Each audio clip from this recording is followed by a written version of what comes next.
and student performance. Nowhere are these expectations more important than in our elementary and middle schools, which provide the building blocks all children need for success, both in school and in life.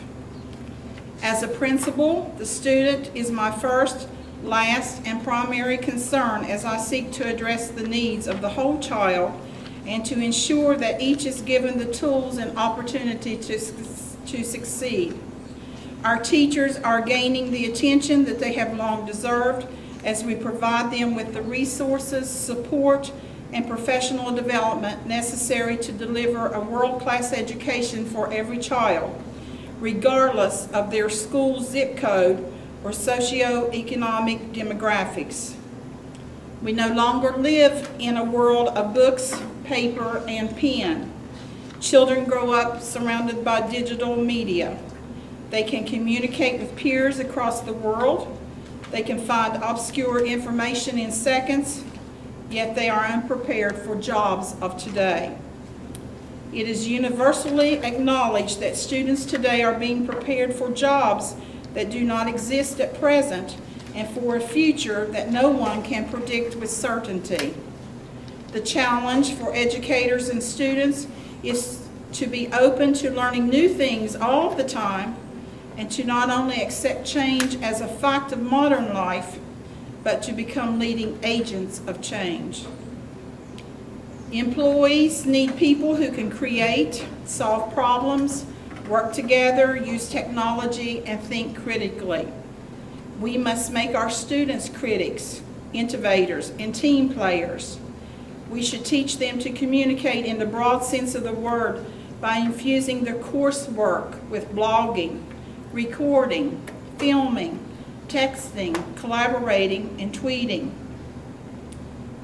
For the past 2 years, Hamlin Pre-K-8 has not met the adequate yearly progress, or better known to us as AYP, that is required by the state of West Virginia. If you would look at Appendix A, which I have tabbed for you, it contains the specific information for Hamlin Pre-K-8. And in our mathematics, we had our low SES, and we did not make our areas there. We did not meet the standard, or in spatial education. That also goes for reading language arts.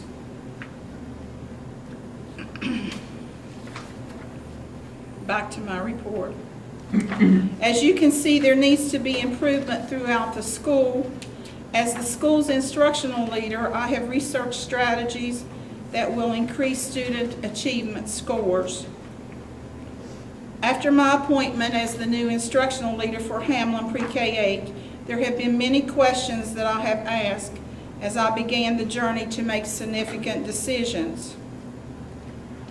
Rather than make these decisions on this is how we've always done it or this is how I'd like it to be, we have started to ask and answer questions together as a faculty. Some examples include, what is the fundamental purpose of our school? Why are we here? What do we know about the characteristics of the most effective schools? To what extent are these characteristics evident in our school? What commitments do we need to make to one another in order to create a more effective school?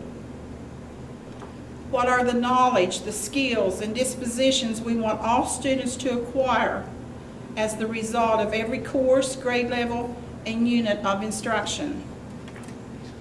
What evidence will we gather to monitor each student's learning?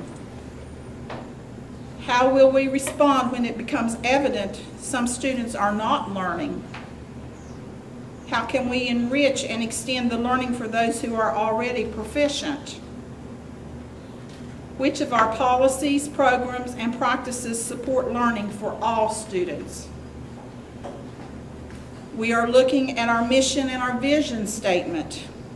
Do we have a clear and consistent idea of what effective instruction looks like and have the ability to communicate the elements of effective instruction in clear and unmistakable terms? Do we have the evidence that students are learning? At Hamlin, we are working on the following best practices. These practices have been research-based and proven to increase student achievement. We have taken the following tested 7 strategies and placed a focus on 1 per month. They are main ideas, sequencing, compare and contrast, fact and opinion, cause-effect, inferences, and text elements. We are teaching these across the curriculum in all content areas. The students are using these strategies as they read in the content area. The last 2 months before the West Test 2, we are reviewing all of these strategies again. We are using graphic organizers for all students. We know that they will provide the visual memory of the comprehension or thinking skill being taught. They will provide the structure for the collection of details. They certainly help to organize thoughts for writing about what the student has just completed reading. It is when the student uses the organizer after it is filled out that increases learning and achievement. We are teaching vocabulary in context. Research has proven a 33% gain in student achievement when vocabulary is taught in context. Some exemplary vocabulary strategies are word maps, word sorts, vocabulary elaboration, Freyer graphic models, concept maps, closed sentences, semantic feature analysis, and semantic mapping. We teach vocabulary when we are previewing, during the lesson when we want emphasis and referring back to the words, and after the lesson when summarizing and using the word at the end of the lesson. We teach vocabulary in all content areas, conversations, and test prep. This year we are also using the strategy of acceleration and/or previewing for all extra help students in grade level subjects and courses by previewing key vocabulary in the regular classroom. This happens either in small groups or flex groups with the collaborative efforts of the teacher. It can take place in Tier 1, Tier 2, and Tier 3. This strategy also happens in special education classrooms. This helps the at-risk students to have a better feel for the next lesson. This strategy may also be referred to as double dose, additional time. Sometimes this occurs as co-teaching, implementation, and/or monitoring. In this case, the special education teacher does the previewing as the co-teacher. This can also take place as small group differentiated instruction.